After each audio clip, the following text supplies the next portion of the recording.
Back in the late 90s, I was at the lowest point in my life. I was a homeless addict, wandering the streets of downtown Chicago, scavenging for food and sleeping under bridges. It's hard to look back at that time without feeling a deep sense of regret. But this story is about the night that changed everything for me. One evening, I found a secluded spot under an overpass, away from the crowded streets. It was on the outskirts of the city, in a place where police rarely patrolled. The location wasn't ideal, far from the downtown area, but it offered some much-needed solitude. After a long day of begging for spare change, I crawled into my sleeping bag and tried to get some rest. I had just started to drift off when I was jolted awake by the sound of screaming. I rubbed my eyes and looked toward a car parked beneath the overpass, its windows down. At first, I thought it was just another argument, or some harmless commotion. But these weren't ordinary screams. They were filled with terror. The space under the overpass was dimly lit by a single flickering street lamp, which cast just enough light for me to see what was happening. I watched in horror as a woman stumbled out of the car, clutching her side. She was trying to limp away, her movements frantic and desperate. I was frozen in place, unsure of what to do. The driver's side door opened, and a man got out. I couldn't see his face, but I could make out a dark figure, tall and imposing. Without warning, he pulled out a gun and shot the woman. I instinctively closed my eyes when I heard the gunfire, and when I opened them again, she was lying on the ground, staring straight up at the sky. Her mouth moved like she was trying to say something, but no sound came out. That image is burned into my memory. The man walked over to her and shot her again, this time making sure she wasn't getting back up. My heart was racing. I wanted to scream, but fear kept me silent.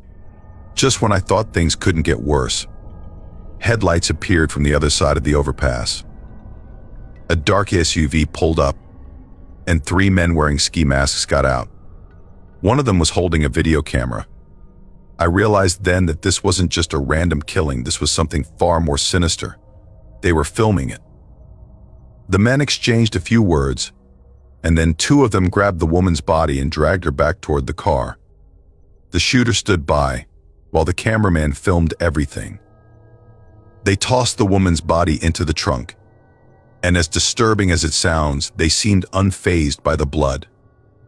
Once they had finished, the shooter walked over to the SUV and retrieved a couple of gas cans. He and one of the other men poured gasoline all over the car and the body inside. Then, they lit a match and set the whole thing ablaze. I watched in stunned silence as the flames engulfed the vehicle. There was nothing I could do. No one would have heard me from where I was, and if they had seen me, I doubt I'd be here to tell this story. But as I stared into the fire, something inside me shifted. I was no longer just afraid. I was furious. Furious that they had done this to a woman. That they filmed it like it was some kind of show. Once the men left, I crawled out from under the overpass and stumbled to the nearest payphone. I called the police and told them what I had seen, but at first, they didn't take me seriously. I was just another homeless person, after all. But when I led them to the burning car, they started asking questions.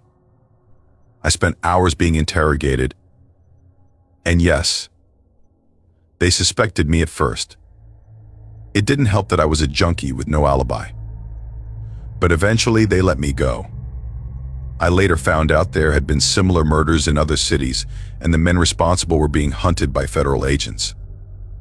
That night changed everything for me. I couldn't keep living like I had been, surrounded by death and addiction. I went to rehab, got clean, and eventually went back to school. Today, I've been sober for more than 20 years, and I work as a counselor, helping others who are going through the same struggles I once faced. Sometimes, the darkest moments of our lives are what lead us to the light.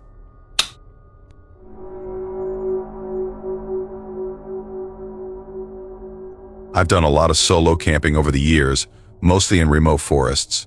Anyone who's as passionate about it as I am knows the risks, but there was one trip where something happened that I could never have predicted. It was a quiet evening, and I had set up my tent near a small stream, just out of reach of the forest's dense trees. The campfire I built was starting to die down, and I was bundled in my sleeping bag, drifting off to sleep. That's when I first heard it, branches snapping off in the distance. At first, I didn't think much of it, but soon, I noticed footsteps slowly circling my tent, growing closer with each step. The sound wasn't heavy enough for it to be a large animal like a bear, and besides, animals usually avoid campsites when there's a fire. I stayed quiet, listening intently. The footsteps kept circling, never coming too close but never leaving. Eventually, I called out, "Hello," no response. The footsteps continued. Feeling a surge of unease, I sat up and slowly unzipped the tent. As I peered into the dark, the footsteps became more cautious, as though whoever, whatever, it was knew I was watching. Then, in the distance, I caught a brief flicker of light, the unmistakable glow of a phone screen. And just like that, the light went out. I instantly realized that it wasn't an animal out there, it was a person. I'd called out, and they didn't answer, which was a bad sign. Even with all my years of camping, I had never felt this level of fear before. I no longer felt safe. I always carry a sidearm with me for protection, so I grabbed it from my bag and began packing up in a panic. The footsteps continued to circle as I hurriedly stuffed my gear into my pack, turning my head every few seconds to make sure no one was creeping up on me. Once everything was packed, I bolted to my car, which wasn't too far from the campsite. I threw my gear in the back, jumped into the driver's seat, and locked the doors. I turned the key in the ignition, but as I started to drive, I immediately noticed something was wrong. The car wobbled and made a scraping noise. A warning light flashed on the dashboard, low tire pressure. My stomach dropped as I realized all 4 tires had been slashed. I was trapped. My car wasn't going anywhere, and I was stuck in the middle of the forest, alone, with no light except my headlights. I didn't want to look outside, terrified that someone might be hiding just beyond the reach of the beams. Shaking, I grabbed my phone to call the police. As I dialed, I looked up at the rearview mirror, and there, standing right behind my car, was a figure. My heart stopped. Somehow I didn't scream. I took a deep breath, grabbed my handgun and stepped out of the car, pointing the weapon at the figure. I shouted for them to back away, making it clear I wasn't messing around. The person raised their hands and slowly backed into the shadows of the trees. Once they were out of sight, I jumped back in the car and called the police, telling them I needed help right away. They assured me a patrol car was on the way. While waiting, I called my towing company, though I barely felt safe enough to stay put. Every noise outside made me jump. After what felt like an eternity, the flashing lights of the police vehicle finally appeared, and I felt a wave of relief. A trooper pulled up, and I was able to get out of the car without fear. Not long after, the tow truck arrived, and they hauled my car off to a shop for repairs. I ended up spending the rest of the night sleeping in my car until the morning when my tires could be replaced. Even though it was a terrifying ordeal, it hasn't stopped me from camping. But now, I'm more cautious than ever when I'm out in the wild.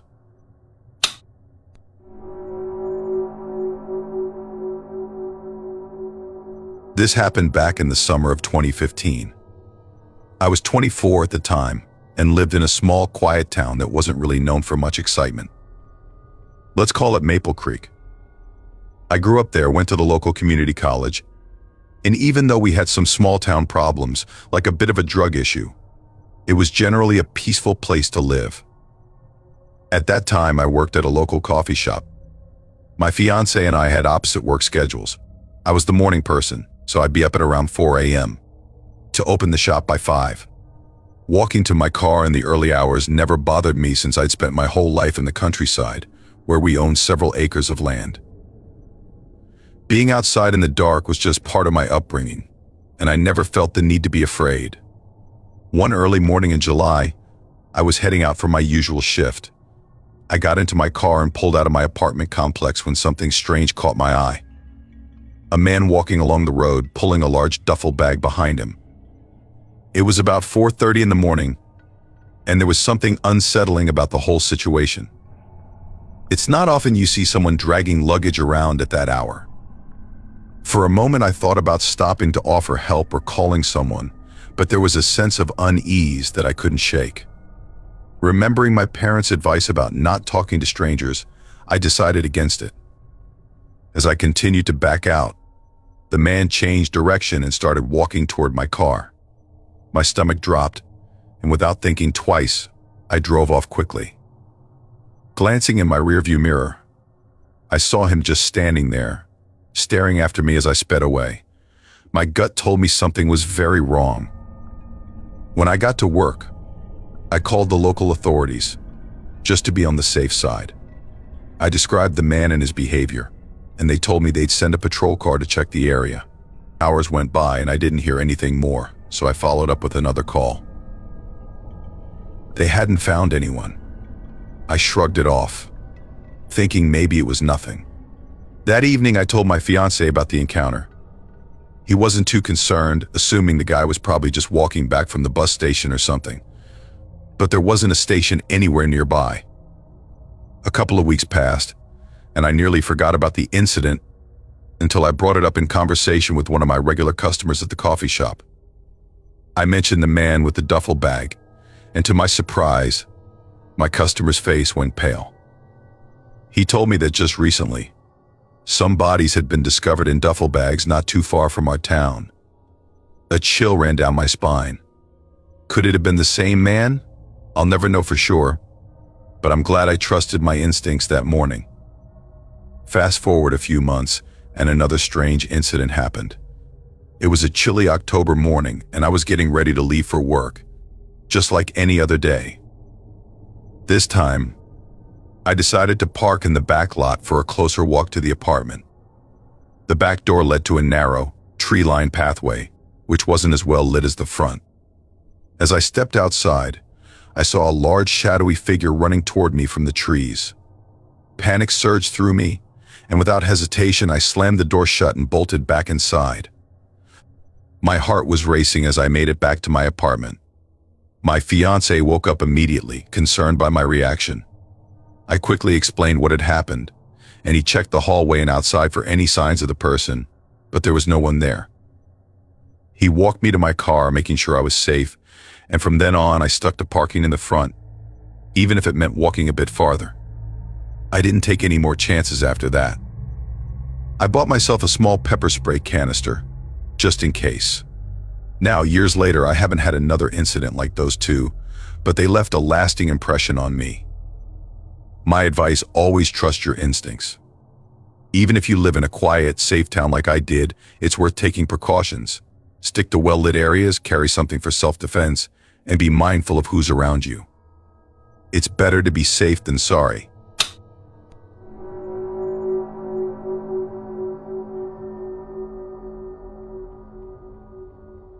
If you come for the first time, please make sure to subscribe to our channel and press the bell icon for upcoming scary stories. We need your support. Please share these stories with your friends and family. Thanks. Last year, I came back to my small one-bedroom apartment after being away for a few days on a business trip. It's a cozy space with a living room, kitchen, and 2 bathrooms, one full and one half.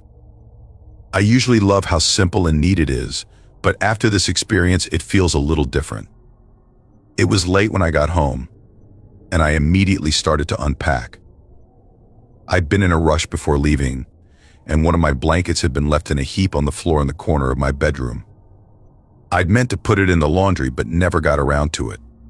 The other blanket was still on my bed as I had left it. While I was unpacking, tossing clothes into the hamper and refolding some to put back in the drawers, something weird happened. Out of the corner of my eye, I could have sworn I saw the blanket on the floor shift. I wasn't looking directly at it, but there was a definite movement. My hands froze, and I stared at the blanket, waiting for it to move again. It didn't. I stood there, watching for what felt like an eternity, but nothing happened. Trying to shake off the strange feeling that crept over me, I left the room, pacing around my living room as I tried to calm my nerves. After a few minutes, I convinced myself it was nothing. Maybe I was just tired from the trip. When I went back into the bedroom to check, the blanket was still where it was, completely undisturbed. I started thinking I must have imagined the whole thing. It was late, after all. So I left the room again, heading to the small half-bathroom near the front door. I shut the door, splashed some cold water on my face, and tried to shake off the uneasy feeling. As I stood there, though, something even worse happened. I heard footsteps, clear, deliberate footsteps, coming from my bedroom. My heart jumped into my throat. I quickly locked the bathroom door. The footsteps got closer, stopping just outside the door. Then, the doorknob rattled as someone tried to open it. I held my breath, barely able to think straight. Then, I heard the front door of my apartment open and close, followed by complete silence. For a few minutes, I couldn't move, trying to make sense of what had just happened. Eventually, I gathered the courage to unlock the bathroom door. I rushed to the front door and locked it, then went through the entire apartment, checking every corner to make sure whoever had been there was gone. The apartment was empty, but when I went back to my bedroom, I froze in the doorway. The blanket that had been crumpled in the corner was no longer there. It had been spread out in the middle of the room.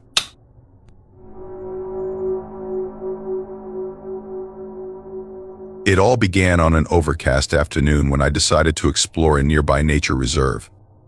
I'm an independent filmmaker, always looking for the right kind of atmosphere to capture.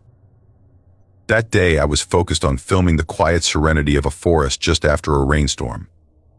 The steady drizzle had led up to a light mist by the time I arrived, and all I had with me was my backpack, a thermos of tea, a flashlight, my drone, and a couple of energy bars. For hours, I wandered through the damp trees, capturing footage of mist curling through the canopy and raindrops splattering into the river. As I ventured deeper, everything seemed perfect, until I tried to find my way back. That's when I realized I had no idea where I was.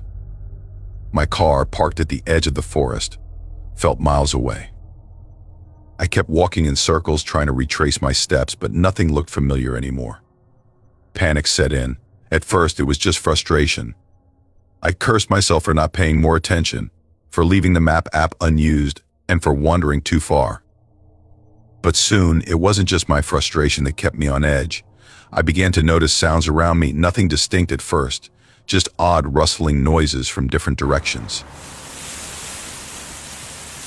Then it became clearer. Footsteps. Uneven, slow footsteps mirroring my movements. My first thought was maybe a wild animal. I've been on enough shoots to know that animals are curious, but I couldn't shake the feeling that something was off. I slowed my pace, deliberately trying to hear the direction of the steps. That's when I saw it, a shadow, moving between the trees just ahead. I couldn't see clearly who or what it was, but it was enough to send a cold shiver through my spine. I instinctively turned and walked in the opposite direction, heart hammering in my chest, trying to remain calm. As the rain began to pick up again, the sky grew darker. I checked my phone, desperately hoping for a signal.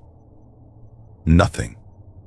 I walked faster, hoping to stumble onto a familiar path. But the footsteps, they kept following. No matter how fast or slow I moved, they were there, closing in. This time, when I looked back, I saw him. He was standing partially hidden by a large oak tree, about 20 feet behind me. Tall, broad-shouldered, wearing a tattered raincoat and what looked like hiking boots caked in mud. His face was obscured by the hood of his jacket, but his posture, still rigid, was unnerving. There was no reason for him to be there. There were no hiking trails this deep in the woods. He didn't move. He just stood there, watching. I didn't call out to him. I didn't try to confront him. Instead, I walked as quickly as I could without breaking into a sprint, hoping he wouldn't follow. But as I moved away, I heard it again, the footsteps, now faster, louder, matching my pace. My phone buzzed suddenly 1 bar. I stopped and quickly opened the GPS, trying to locate the closest road. Relief washed over me when I saw I was closer than I'd thought, just a few hundred meters away. But before I could move, I heard the footsteps behind me again. This time, they were faster, more frantic. I turned once more and there he was, much closer now. His hood had slipped back slightly, and I caught a glimpse of his face, unkempt beard, wild eyes, as if he'd been out in the forest for days. He was muttering something under his breath, but the rain was falling too hard for me to make out the words. He didn't stay still this time. He began walking toward me, his boots sloshing in the wet leaves. Without thinking, I ran.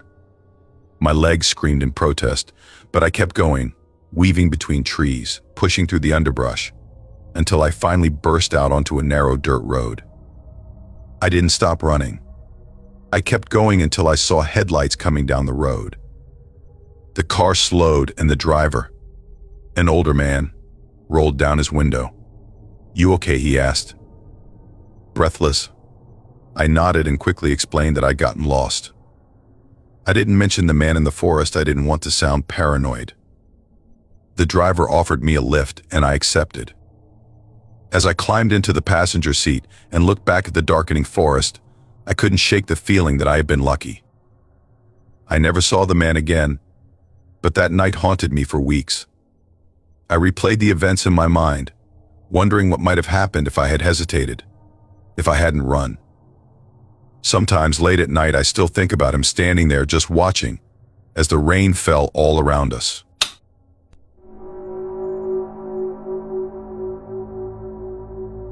There are a couple of abandoned dorms on my college campus that have been shut down for about 15 years. No one really knows the true reason.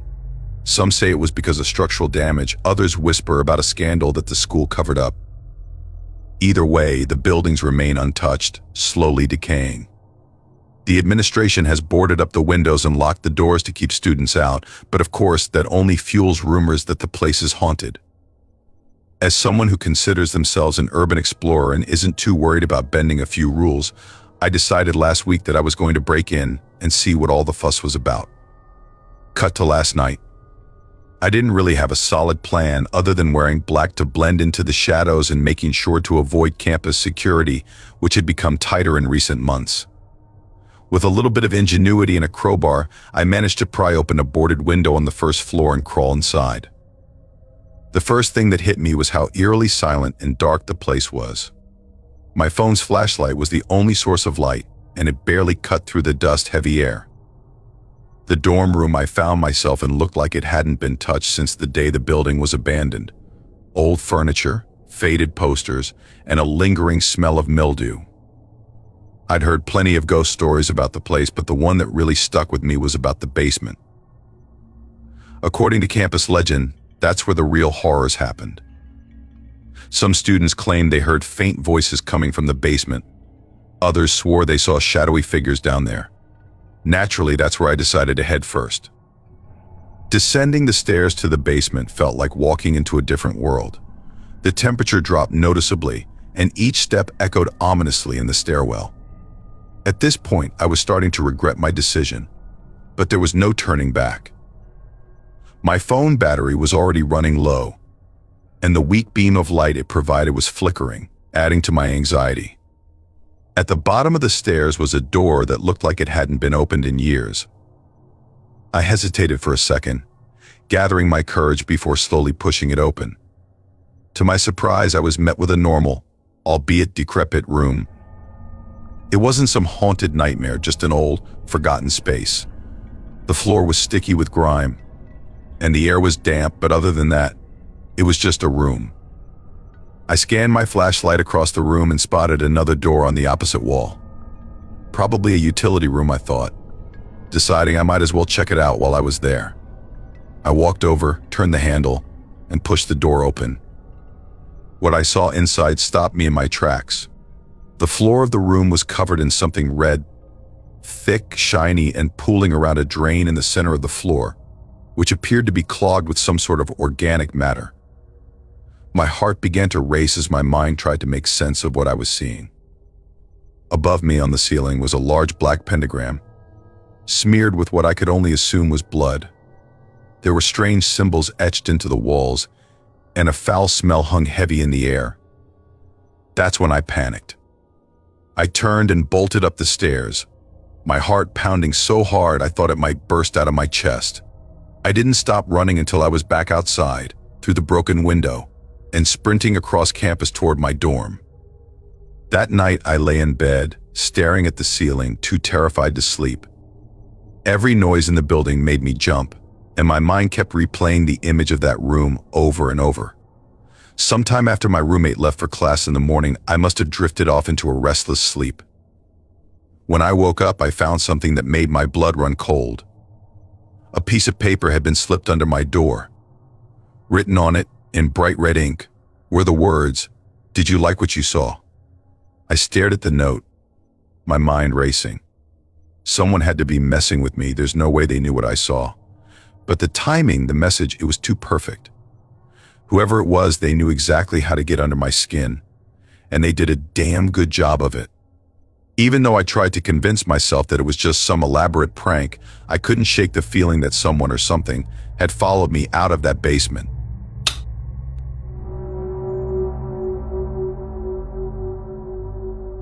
When I was in my early 20s, my mother used to say I had a wanderer's soul.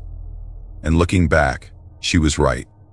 Since I turned 20, I've moved at least a dozen times, always searching for something I couldn't quite put my finger on. Growing up in a small town felt suffocating. By the time I hit my teenage years, I craved more experiences, more places, and more people. Movies and TV only made it worse, showing me worlds beyond my tiny hometown. When the internet finally arrived, I felt even more trapped, knowing there was a whole world out there that I wasn't a part of. This story takes place during one of those many moves, and it's stuck with me ever since. At the time, I had been living in the city for a couple of years, enjoying the independence. This was in the early 90s, during the tech boom, when jobs were sprouting up left and right, but affordable housing was becoming scarce. My roommate and I had a falling out, mostly because of my reckless drinking, and I found myself kicked out with nowhere to go. My only option was to crawl back to my hometown and stay with my parents, a decision I was dreading. But homelessness wasn't an option, so I packed up my few belongings, rented a U-Haul, and hit the road. The drive back was long and boring, about 4 hours. I wasn't in any hurry to get there, so I made a few stops along the way to say goodbye to friends. My last stop was to see my girlfriend. We decided to break things off, knowing long distance wouldn't work for either of us. That goodbye was the hardest. And after a few hours of lingering, I finally left, hitting the highway once again. The first part of the drive was uneventful, just long stretches of highway and an overcast sky. I found myself zoning out at times, but whenever I felt my concentration slip, I'd pull over, take a break, and get back on the road feeling refreshed. After a while, I got caught in rush hour traffic, which broke up the monotony a little. I had gotten used to public transportation in the city, so I had forgotten what a grind the daily commute could be. Even though it was frustrating, it gave me something to focus on for a bit. Eventually, the traffic eased, and I found myself with open road ahead. There were still a few cars around, but I managed to distance myself from the pack, enjoying the freedom of the empty highway. I've always preferred driving alone, far from the clusters of cars, where accidents seemed less likely to happen. That sense of freedom didn't last long. About 45 minutes from my destination, I approached a group of box trucks, all moving at a frustratingly slow pace. They were bunched up in the right lane, and I couldn't see what was causing the holdup. I slowed down, keeping a safe distance, waiting for a chance to pass. But suddenly the lead truck slammed on its brakes. I had only seconds to react. The truck in front of me veered left, and instinctively I swerved to the right onto the shoulder. As I passed the lead truck, I saw the reason for the sudden stop. A motorcycle was lying in the middle of the road, and its rider was crawling toward the shoulder, injured but alive. I barely had time to process what I was seeing when, out of the corner of my eye, I witnessed something I'll never forget. The truck that had veered left didn't see the rider in time. As it passed the lead truck, it plowed directly over the man, his body disappearing under the massive wheels. My breath caught in my throat, and my vision blurred as the horrifying reality sank in. It all happened so fast, too fast for me to comprehend at the moment. I kept driving, numb and shaking, staying on the shoulder for a few more minutes before pulling back onto the road. My mind raced. Should I go back? Should I stop and try to help? But deep down, I knew it was too late. There was nothing I could do. In the rearview mirror, I saw the two trucks stopped in the middle of the highway, the scene behind me growing smaller and smaller as I drove away. By the time I reached my parents' house, I felt a strange mix of relief and guilt. I didn't tell them what had happened. They were happy to see me, and I didn't want to relive the horror so soon. I was still trying to process it myself. It wasn't until years later that I told my wife about that day. Even now, 25 years later, I still have nightmares about it, sometimes replaying exactly as it happened, other times twisted into something worse. I've often wondered if I should have stopped, if I could have helped in some way. But I was young and not nearly mature enough to handle something like that. What do you even say in a situation like that? There's nothing you can say to a man who just ran over someone at full speed. The whole thing haunted me then, and it haunts me still. I suppose some things never truly leave you.